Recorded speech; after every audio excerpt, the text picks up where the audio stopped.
Hey everybody, Icy Cat here. We've got a few new small bits of information regarding Season 4 as well as Year 2 for Rainbow Six Siege.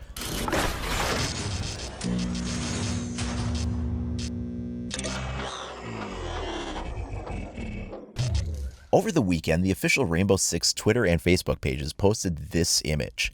We have an all-red image here done with some black accents, and we can see very prominently in the center the image of a bird. Looks to be a crow or a raven, something like that. Additionally paired with the image were these Japanese characters, and when translated they approximate out to "It's time for you to arrive." An interesting pairing of a piece of artwork along with a phrase to be sure, but no real context for what that meant. Until the next day when they posted a trailer for the Rainbow Six Season 3 finals. Again, this image pops up in the background and we're kind of left without any major context while it continues to promote the Season 3 finals. Then at the end we get this splash screen. And now we have our context for what this image means. This is the reveal that Season 4 will now be called Operation Red Crow. So the background image that we see there is probably going to be the splash screen we see when we log into the game. As we know, every time a new season rolls around, when you load up Rainbow Six, you will be greeted with a new title screen or a new splash screen.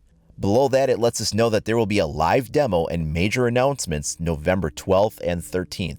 This would be at the Pro League event for the PC Finals for Season 3. And this follows the form that in previous seasons they have done a reveal of a live gameplay demonstration, kind of like a showcase match that will show you what the new level looks like, as well as the new operators and their abilities. So look for that on November 12th and 13th. I'll also be sure to cover that here on this channel. Now, of course, I can't really talk about this without acknowledging the fact that there has been a little bit of leaked information previous to this. A very low resolution video that kind of showed some things that were going on with the new map. This had been leaked from an NDA test, and I have not covered that on this channel. That is NDA protected content, and I'm only bringing it up because I know that when I post this video, a lot of people will comment that, hey, am I aware of that? Did I know about that? You know, can I show it?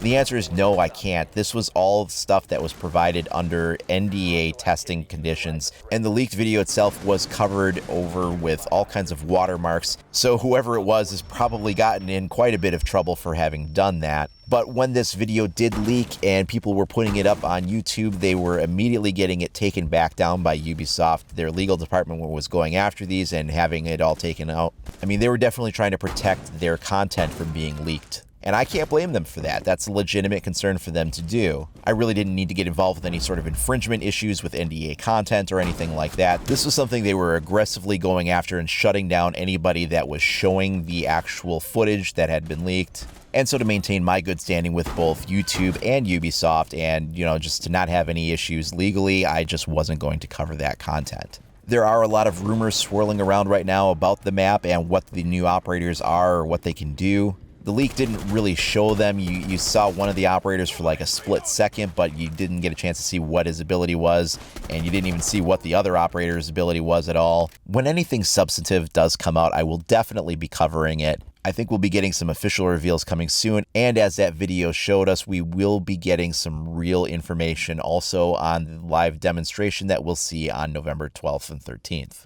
In the video intro, I had also mentioned that there was some information on Year 2. Now, this is really sort of indirect, but it's kind of an interesting tease as to what we have going on here. So credit goes to Dexter Vanru, who on Twitter had asked Ubisoft Brazil some information regarding the Season Pass. This is all written in Portuguese here, so I'm just going to kind of give you the gist of what's being asked here. But he asked the question regarding Rainbow Six Siege Season Pass. He's concerned that when the year is up that he won't be able to get his operators going forward, that the Season Pass will effectively expire and that he will no longer have access to, you know, the Year 1 operators that he had in the next year going forward. So then Ubisoft Brazil responds, and they tell him, you know, don't worry about it. You're not going to lose the operators that you were given with this year's Season Pass. And then they say, but stay tuned. There is going to be a Season Pass for 2017 if you want to make sure you guarantee the next operators that are coming. Now, Year 2 of content isn't actually that much of a surprise to people that have been paying attention to the game since the beginning. Toward the end of 2015, so last year, they released a video talking about the Season Pass and what you would all get in it. They talk about operators and maps and, you know, new kinds of content that you would expect to see overall. And at the end of the video, they go, and that's just the first year. So right away, I mean, they had laid the groundwork that this would be a multi-year commitment, and we already knew that a long time ago. Now, of course, if you looked at that with a healthy bit of skepticism, I mean, you would be forgiven for that because they also mentioned new game modes that would be coming out throughout the year. And I mean, we're 3 seasons in and we've seen no new game modes unless something comes out with season 4. And of course, we all know that if the game had been performing badly, if they weren't seeing the kind of financial return that maybe they wanted to hit for a sales target, that maybe a year 2 wouldn't have happened after all, even if that was the intention originally. But then when season 3 rolled out, an interview was done with creative director Xavier Marquis, and he had specifically mentioned that they were building a foundation because the game was here to stay. That's not a kind of comment you make in season 3, knowing you only have 1 season left to go if you weren't going to then go forward with it beyond that point. Additionally, the creative director has also made statements very similar to that just on Twitter and in general when he's, been in some developer interviews and stuff. So it's not even the first time that we've heard him say that. So the fact that we were going to be seeing year 2 really isn't a surprise to most people, but this is the first actual confirmation that there is going to be a dedicated season pass to year 2, and that they will be continuing the release of additional operators into year 2. Again, something that was probably assumed, but this is some real confirmation of that. Now, I think this was unintended confirmation because since that post has been made, it's now been deleted. So I think they weren't supposed to reveal that confirmation just yet. Well, there you go. Not a whole lot of new information, just little pieces that kind of add up to a bigger picture. We definitely have a big showcase match reveal in a couple of weeks giving us all the new information, but we'll probably have some lead-up info as well. As we get new details, I will definitely be covering it here, so if you want to stay up to date on all the latest news and information for Rainbow Six Siege Season 4, Year 2, and more, then please like and subscribe. You can also follow me over at IcyCat25 on either Facebook or Twitter. Thanks a lot for watching, everybody. We'll see you next time.